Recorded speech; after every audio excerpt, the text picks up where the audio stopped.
Topping this week's cattle industry news, the Fish and Wildlife Service has decided not to list the greater sage grouse under the Endangered Species Act. But that may not be the end of this issue. The sage grouse has been listed as warranted but precluded.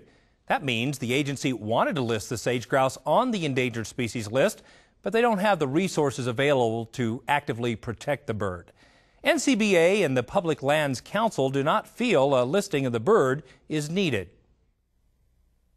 Cattle ranching and grazing practices that are instituted for grazing actually help the sage grouse habitat. And ranching over the last century has been done alongside sage grouse and in their habitat. And in fact, over the recent decades, grazing has been reduced dramatically across the West, and the bird population has also decreased. So in the past, it's shown to be complementary with ranching and the practices that ranchers use for grazing. The next steps for the government are to continue to monitor the sage grouse and the population and conservation practices on the ground, and continue to institute conservation practices in collaboration with ranchers and local land managers, so that they basically continue the monitoring of the population to make sure it doesn't drastically decrease or have negative impacts by outside activities. The Department of Interior, specifically the Fish and Wildlife Service, announced recently a decision about the greater sage grouse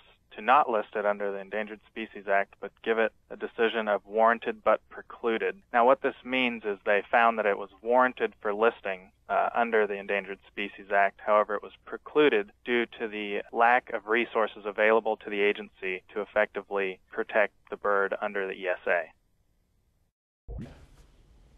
The Public Lands Council and NCBA recommend contacting your members of Congress to express your concern about the status of issues like these.